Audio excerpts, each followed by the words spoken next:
Forward to celebrating the anniversary of our democracy's founding with you. I am now very pleased to introduce another special guest, and indeed the very symbol of the 245-year Franco-American friendship. This guest is a champion of democracy and joined the military at just 19 years old. Please welcome none other than General Lafayette.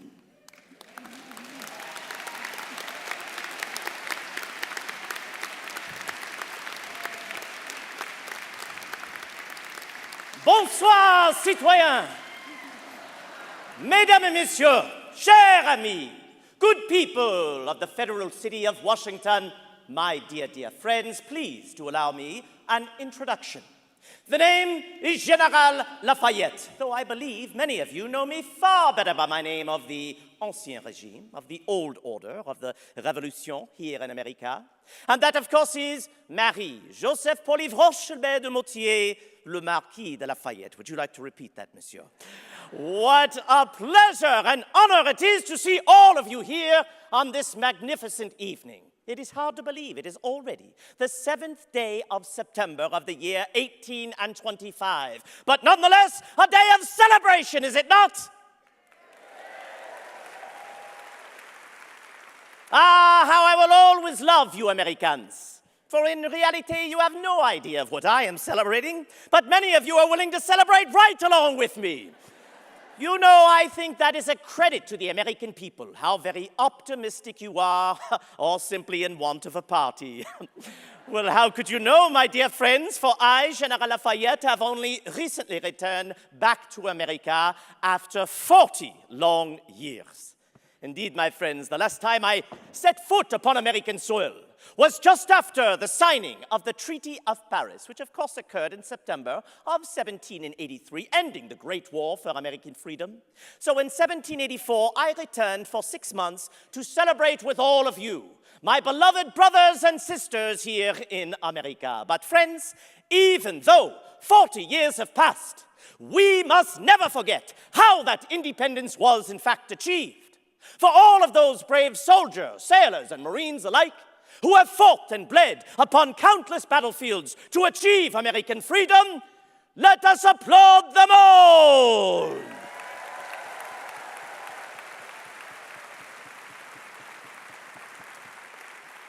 Well, my friends, no doubt you are aware that I was invited back to America courtesy of your very own President of these United States, Monsieur James Monroe, to be what he is calling a guest of the nation, to tour all 24 United States. 24, can you imagine? Do you realize the last time I was here you had but 13? Oh, goodness, at this rate you'll have as many as 50 one day. Could you imagine? Well, as so many adventures begin, mine began in New York City on the 16th day of August of the year 1824, in front of 80,000 of its inhabitants. What a welcome. I then traveled northwards into Massachusetts Bay, of course went to Boston, then onwards to Quincy to see your second president, Monsieur John Adams. You know, it was he and Monsieur Jefferson who once said of me that I had a canine appetite for popularity. Not quite sure what to think of that, but it was a pleasant visit indeed. I then traveled southwards to the city of Philadelphia, where I went to that place where you declared for independence. In fact, I referred to it as Independence Hall. I hope that name will stick. Onwards to Baltimore City, and then, of course, here to the federal city of Washington, where I met and I thanked the President of the United States. But friends, now it being the 7th day of September, it is the day that I am preparing to depart back to France after my 13-month odyssey of 6,000 miles visiting all 24 United States.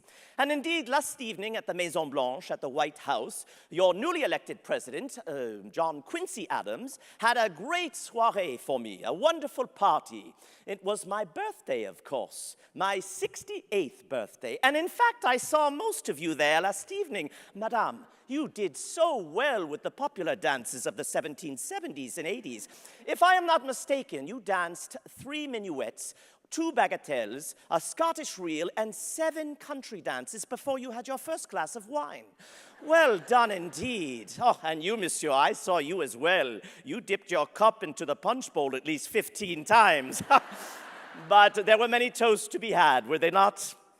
But my friends, now that I am preparing to depart, I am certainly reminded of what first inspired me to cross the great ocean and to take part in this noble crusade.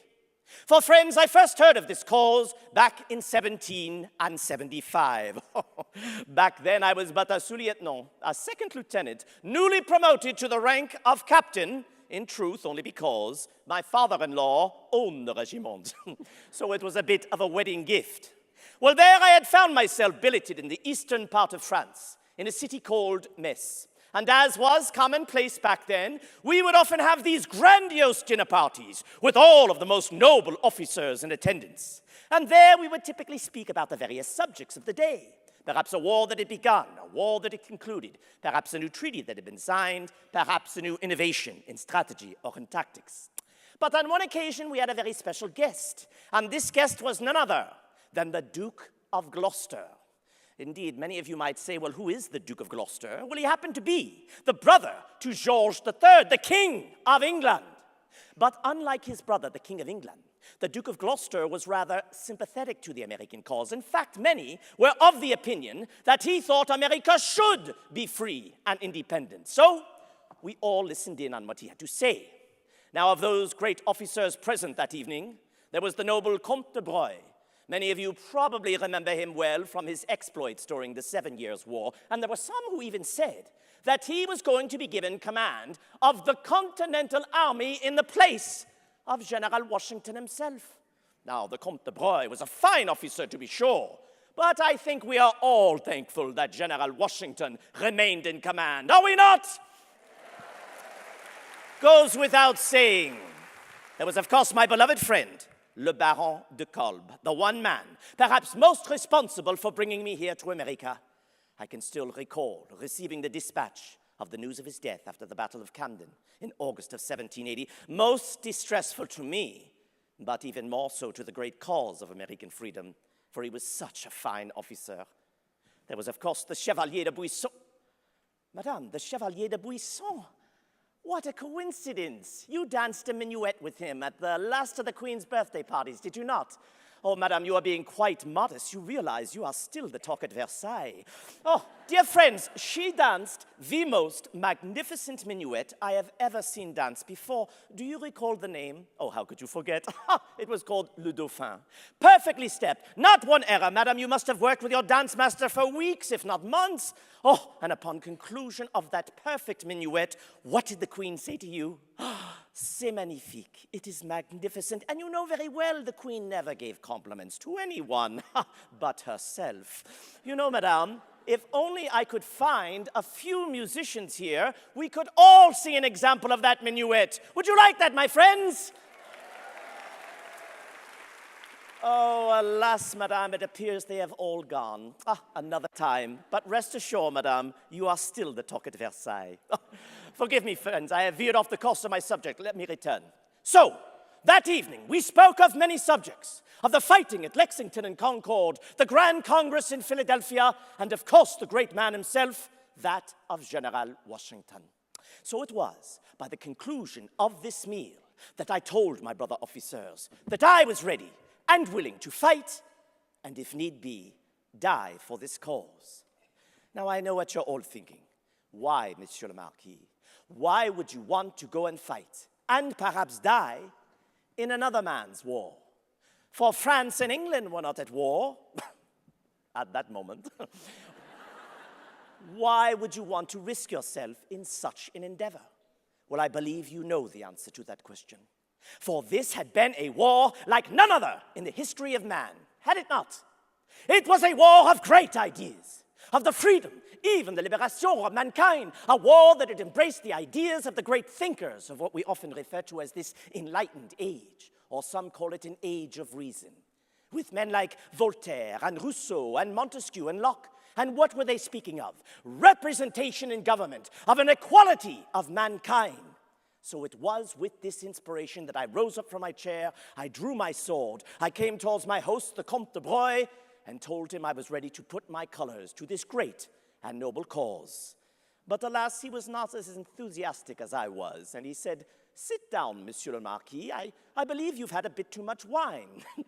But friends, it was not the wine. It was my enthusiasm for this great and noble cause. So what could I do? Well, I thought about it for some days, and then I said to myself, alas, I shall simply go to Versailles. I shall present myself at court in front of the King and Queen of France, that of Louis XVI, Louis XVI, and Marie Antoinette.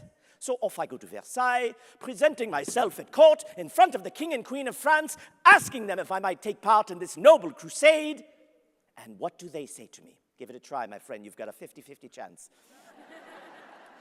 Yes, you are correct, monsieur. You know my story well. Yes, the king says, of course you are not permitted to go. Je regrette, monsieur le marquis, ce n'est pas possible. C'est un moment de rare quand la France et l'Angleterre ne sont pas en guerre. Je ne souhaite pas que vous en commenciez une. I'm sorry, monsieur le marquis, it is just not possible. It is indeed a rare time in French history where France and England are not actually at war. And I do not wish for you to start yet another war with that horrible nation of merchants, as we French used to refer to the English. Well, dear friends, that really should have been the end of it. For when the King and Queen of France say you cannot do something, well, you cannot. But I did the unthinkable. I disobeyed them. I left my regiment. I went to the western part of France, and there at the port city of Bordeaux, I purchased a ship fittingly called La Victoire, the victory, for that is what I was in search of, victory in this great and noble endeavor. Well, of course, the King and Queen of France soon found out that I, the Marquis de Lafayette, had disobeyed them, and do you think they were pleased with this? Au contraire, quite displeased. In fact, so much so, they sent out soldiers to try and apprehend me. And if I was to be apprehended, of course, I was to return back to my regiment at Metz, or worse, to my father-in-law at Marseille. So I had to act with the utmost secrecy, preparing all that I would need, a crew to man my ship, companions to join me, all of the supplies that I would need, for I did not know when or if I would even return back to France. Well, when all was prepared, the harbor master at Bordeaux inquired, "What is your destination, monsieur? Where are you headed?" You see, he did not realize I was the Marquis de Lafayette, for of course I had disguised myself. Young man, if you had to disguise yourself to wear a costume, and you wanted no one to know it was you, what would that costume be? A dress. What a bizarre answer. A dress. Do you know, that's interesting that you say that, because the English newspapers reported that I, the Marquis de Lafayette, disguised myself in a woman's gown. Isn't that ironic? Well, of course, it is not the case. Do not even imagine that. Of course, I disguised myself simply as a merchant, there to take part in a bit of commerce with the people of Spain. So not having any issue with this, they of course allowed me to pass. And true to my word, I did go from France to Spain. But what would be my ultimate destination? America, exactement. Now, this journey took me 8 long weeks. Have any of you been to sea for 8 weeks?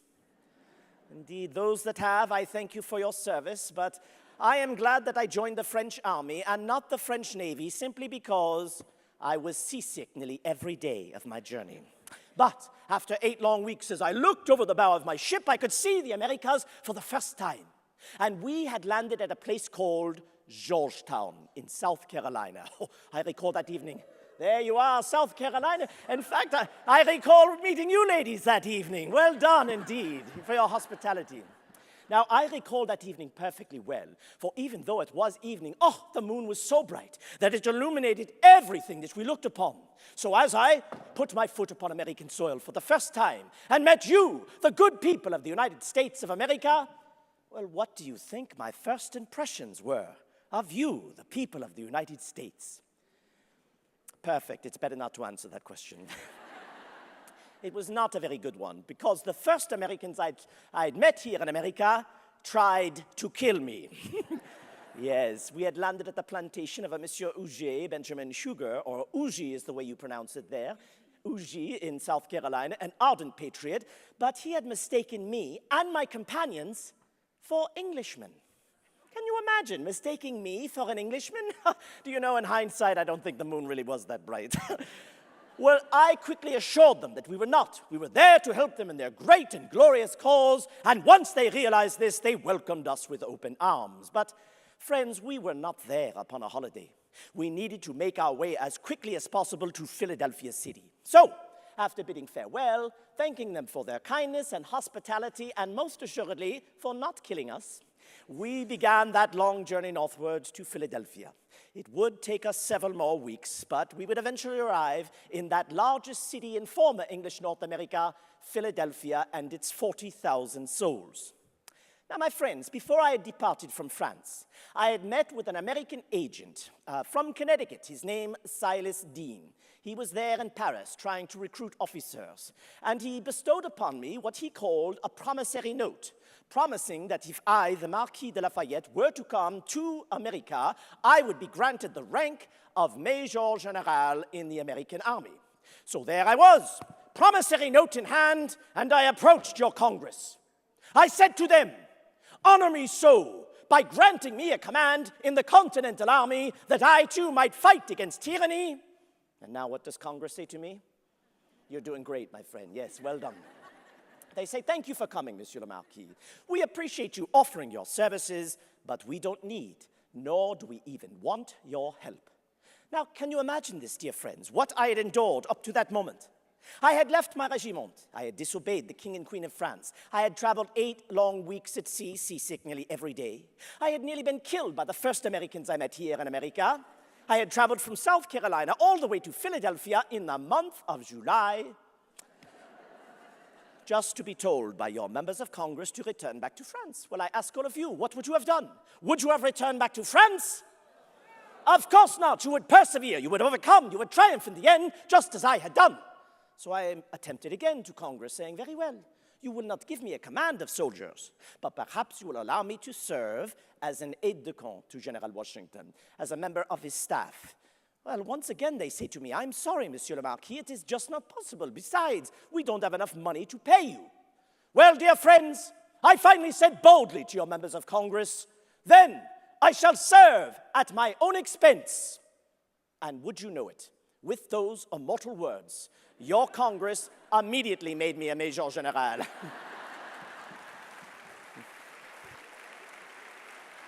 Now, I could not imagine this good fortune, for as I have already mentioned to you, I was but a captain in the French army, and a newly promoted one at that. But here in America, I was made a Major General, a general of division. I could command upwards of 5,000 soldiers, yet in truth, I never commanded more than 50 in my entire life, and all at the age of 19. Well, good fortune followed me again. For that very next evening, the people of Philadelphia were holding a ball for General Washington, a party. You know all about parties, don't you, madame? But this one held in honor of General Washington for defending the city of brotherly love. I recall when he walked into the room, for I knew precisely who he was before he spoke, even though we had never met before. It was simply by the way in which he carried himself. For to me, he was truly an aristocrat without the name, a nobleman without the title. He came forth, he held out his hand, he said to me, I thank you, Monsieur le Marquis, for coming to support this cause. Think of this new place as your new home. Think of the officers around you as your new family. And think of me as your new friend. And with this, I could not help myself. I immediately embraced him. I think I might have embarrassed him a bit with my French custom.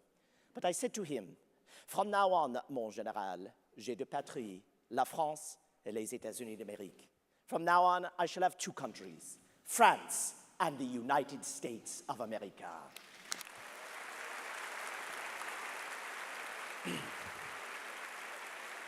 It's hard to believe, my dear friends, that that was the last day of July, 1777.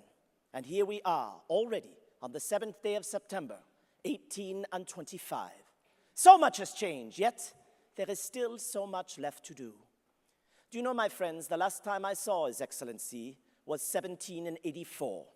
We had spent 2 glorious weeks together at his beloved Mount Vernon, there reflecting upon the war and the future of this nation. We rode on to a city called Annapolis in Maryland, and there said goodbye to some of the officers we had the honor and privilege to have served with, and then onwards to a city called Marlborough in Maryland, and that is where I would say my goodbyes. But not before the General said this to me. He said, "Monsieur le Marquis, I sincerely believe that the easy part was winning this war." I could not imagine he would say such a thing, after all of the trials and tribulations we had been through. But he explained himself further by saying, "I do believe that the much more difficult part will be for these 13 former colonies that have now formed 13 United States, well, getting along with one another, surviving into the future." Well, my friends, look at how far you have gone. From 13 to 24 United States, you have endured war, civil strife, turmoil, yet you have endured. And why is that? Well, I dare say it is because of the foundation that was built at the price of so much sacrifice and blood by you, the American patriot. In fact, I will go further. I will say that one day this nation shall serve as a beacon for all other nations to look to as the truest example of freedom and of independence. God bless you all, my dear friends, and God bless this great nation of the United States of America.